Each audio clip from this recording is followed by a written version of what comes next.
Hey everybody, Minus here from Pantheon Plus, and tonight we're going to be talking about the April Roundtable. There's a lot of good information in here. Hayah, what is up? Hey, Hey, you got the week off last week. Did you do anything did fun?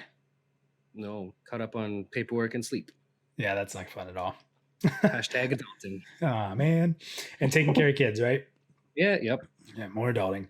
So we're actually pretty excited to break down the newsletter. There was some good, juicy little things in there. So we wanted to recap it. The original roundtable is about an hour plus long, and I think we'll be able to break down some of the juicy stuff here pretty quick, get into some discussion around it, and hopefully open up some of that discussion on some of the things that we feel like are sort of new or debatable. So me and Hayya are going to go through it. So if you're ready, let's just get going with this.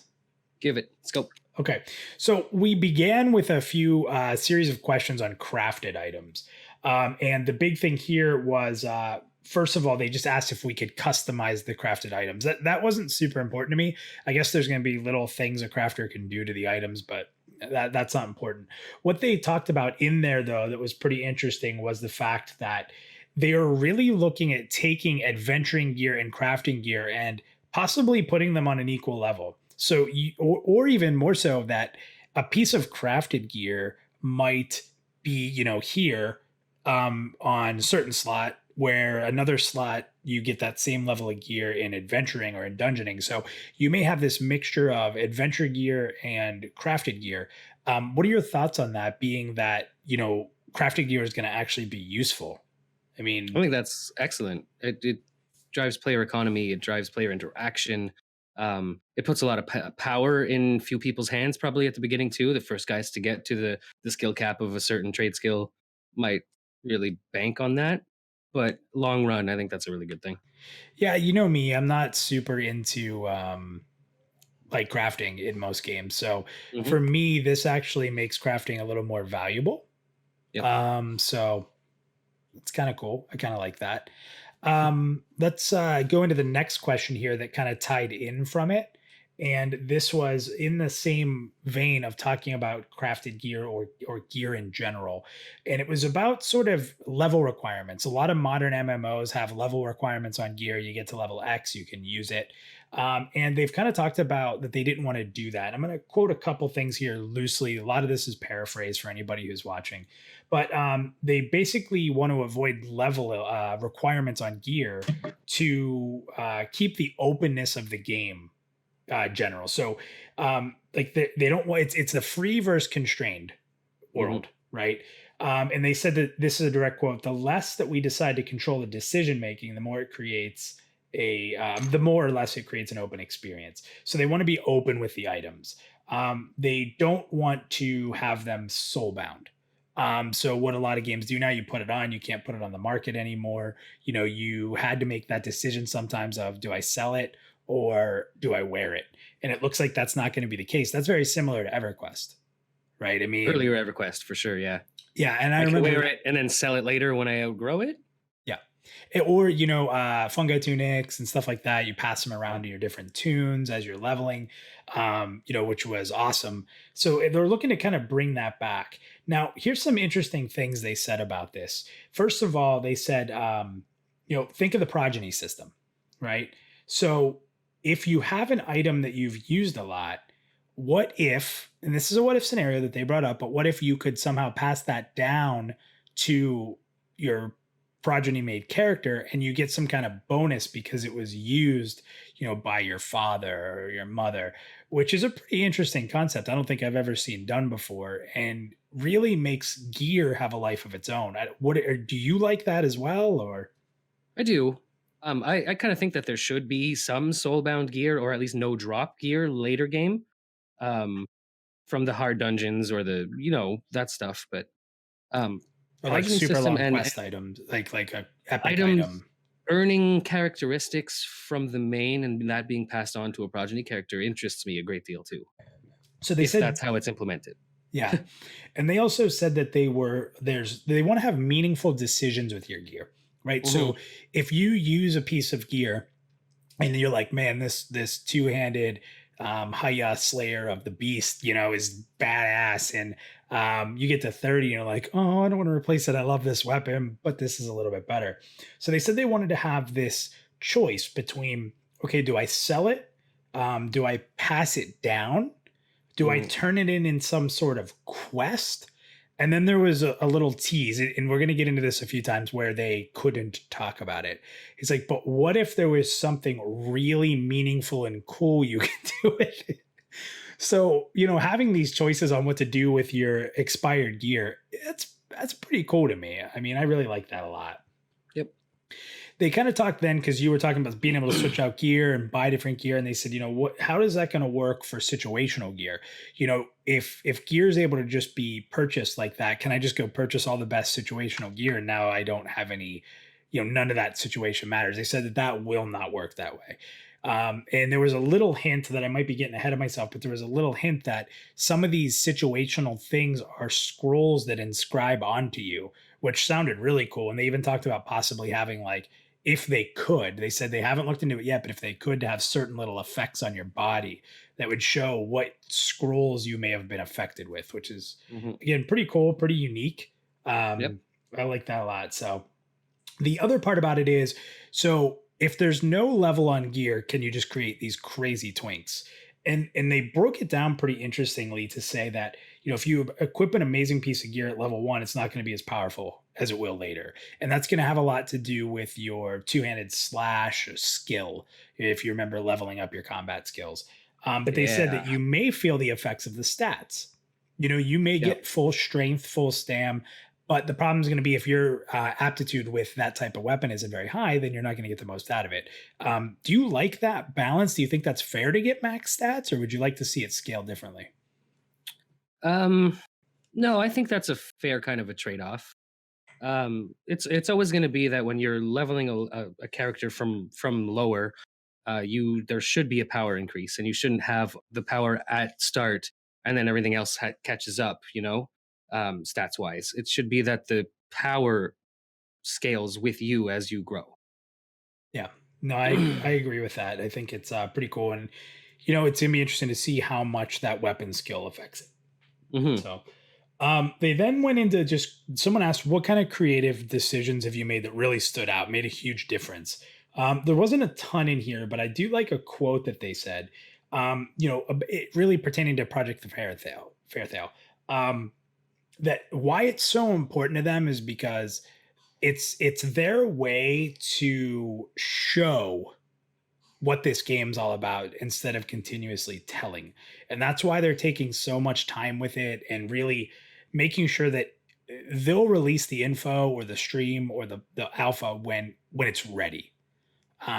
Which I think is important. I think they were praised a lot because they had this standpoint of, we're doing it right, we're doing it old school, and we're going to do it Hmm. at our pace. And everyone used to love that until people really wanted to play more, Yeah.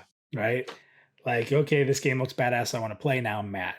so, so they're saying that there will be in-game events, and when they specifically said too that it's not going to be GM led events, right? It's like periodic events where time of day might affect it.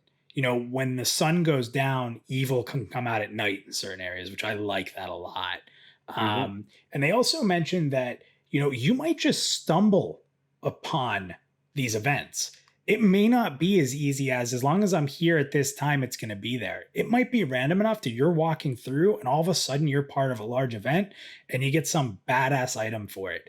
Um, what are your thoughts on that, where you can't plan to go get this, but you stumble into it?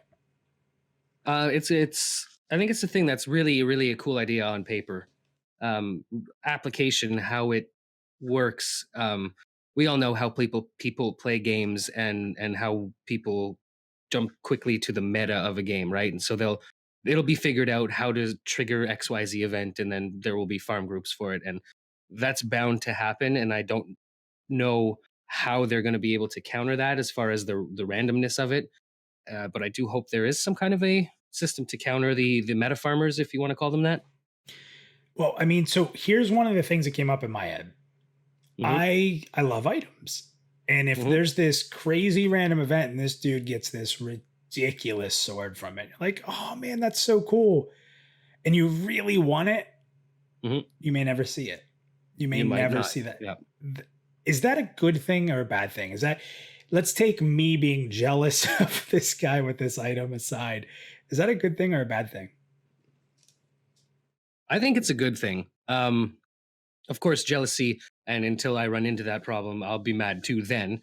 But the idea is good that you have this guy who has this magic item, this legendary item that came from an event, whatever you want to call it, and there are so few of that item or one of that item that that guy becomes notable. He becomes famous for that.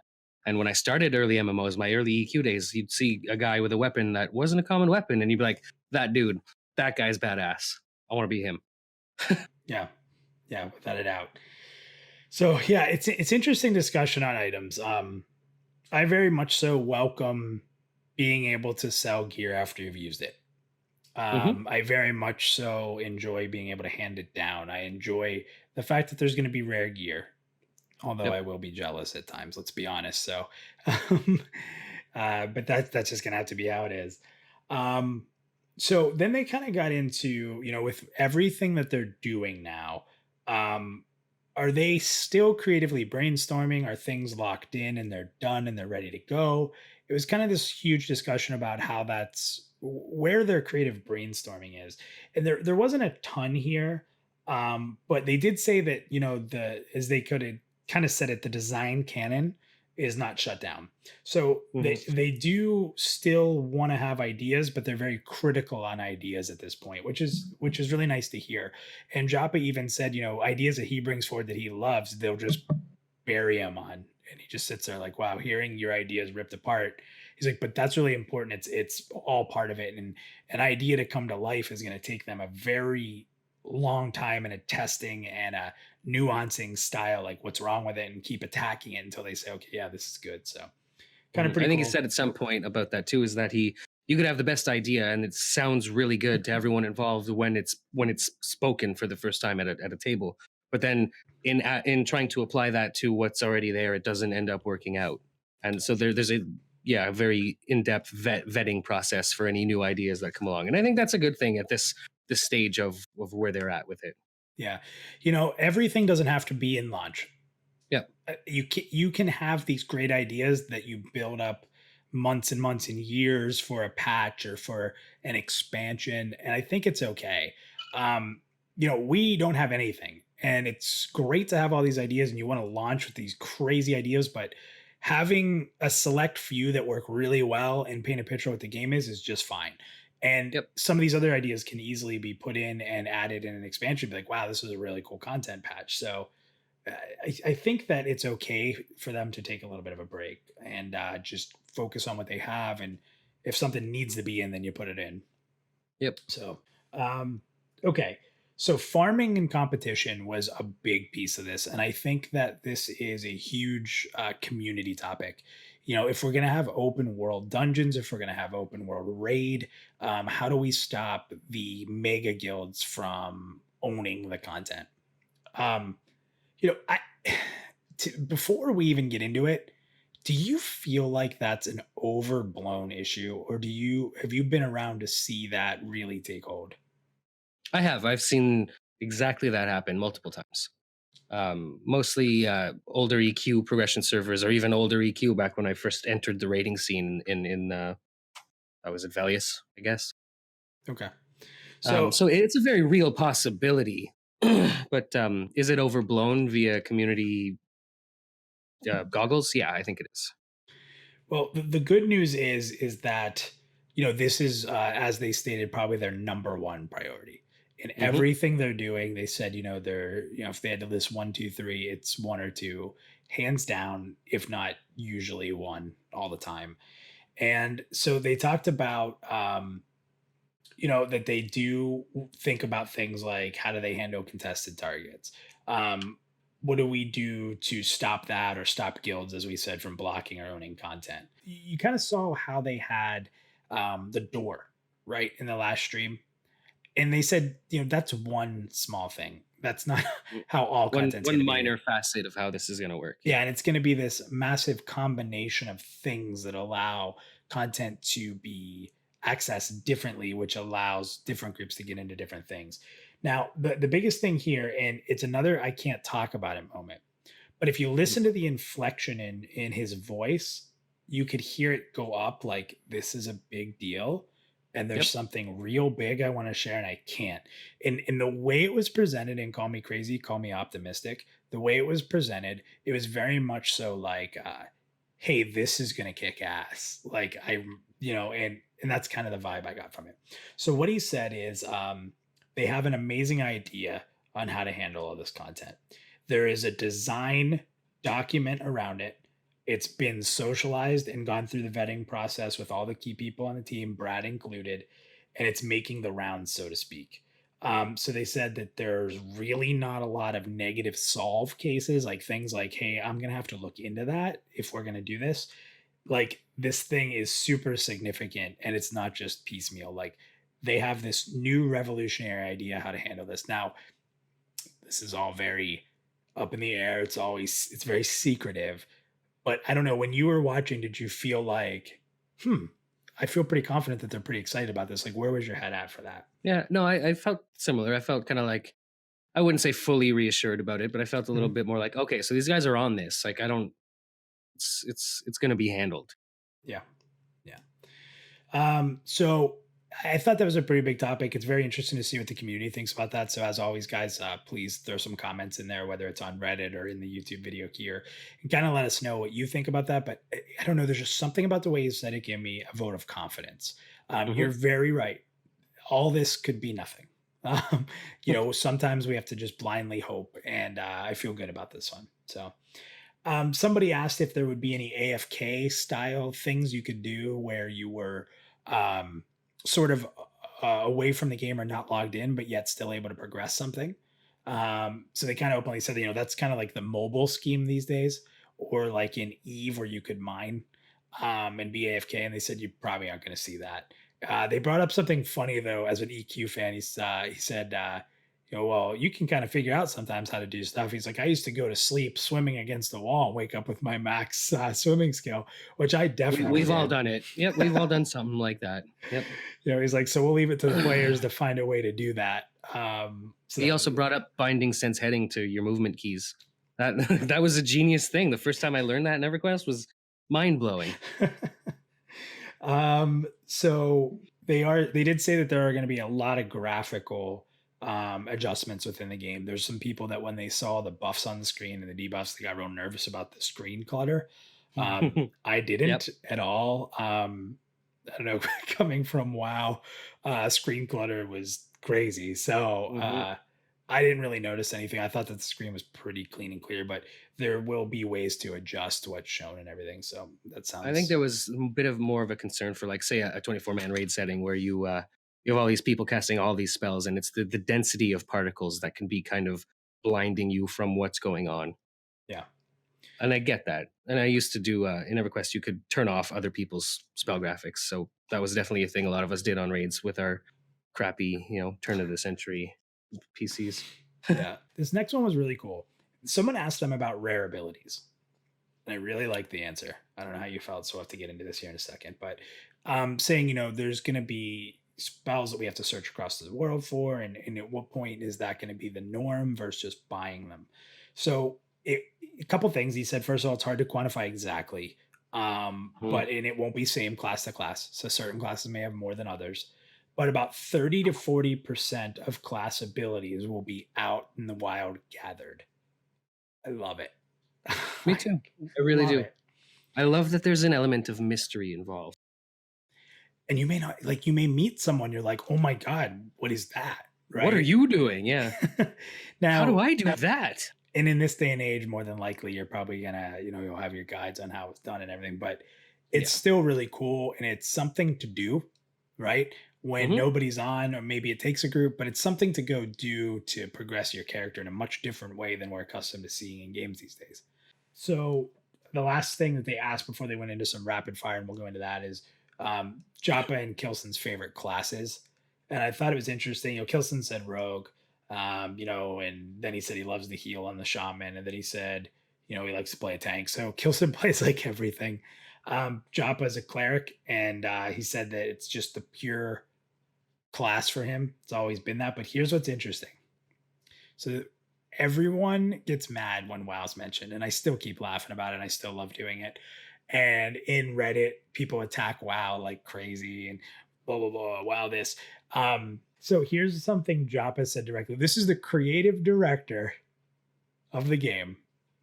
He said his favorite character in any game to date was a holy paladin in WoW in Wrath of the Lich King, specifically when he was in Naxxramas, which was funny because That's a super specific, like Yeah. right down to the letter kind of a thing, though.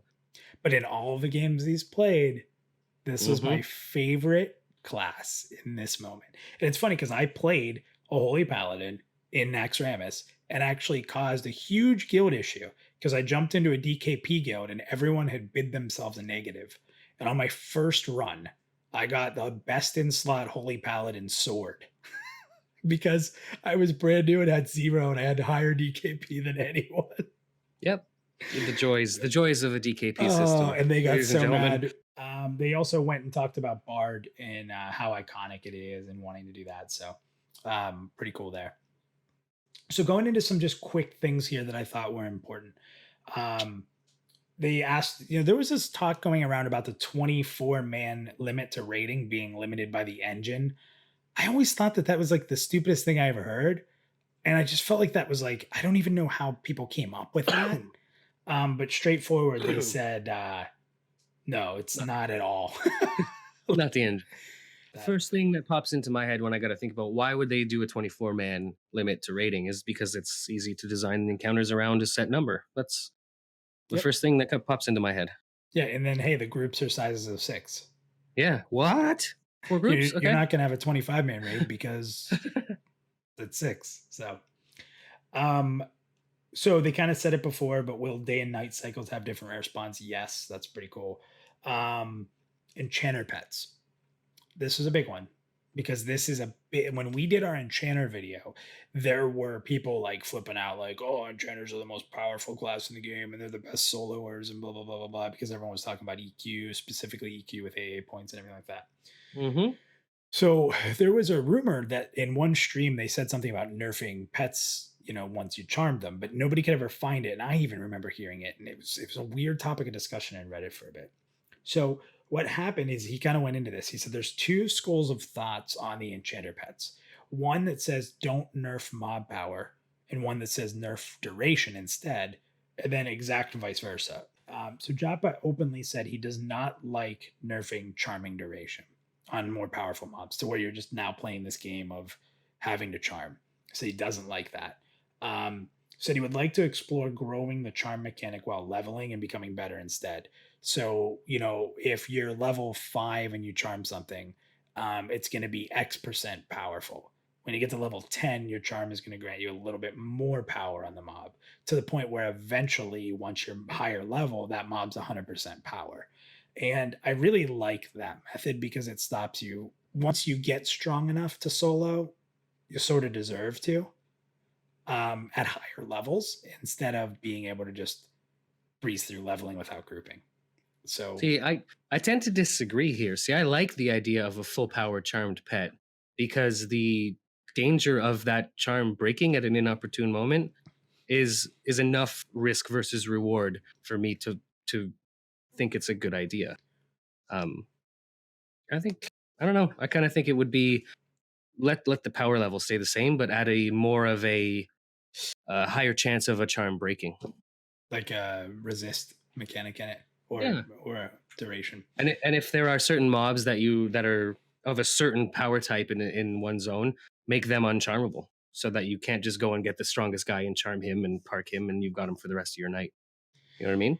Yeah, it's interesting because I think the fear here, right, is that this game's hard. You need a group, and if this class can just grab these enemies and be this powerful, you've broken the game with one class, and that class will then become really popular. It's going to be really interesting to see how it works. So let me rephrase and say that my approach to it would be make it so that doing so is you'd have to be a very strong, competent player to do so. Okay. If you catch what I mean, don't nerf the pet, not nerf the player, but that's kind of what I'm going for here. Yeah. Yeah. Well, and we know that eventually you're going to be able to possibly permacharm, which just would be Hmm. nuts if you permacharmed a really strong enemy.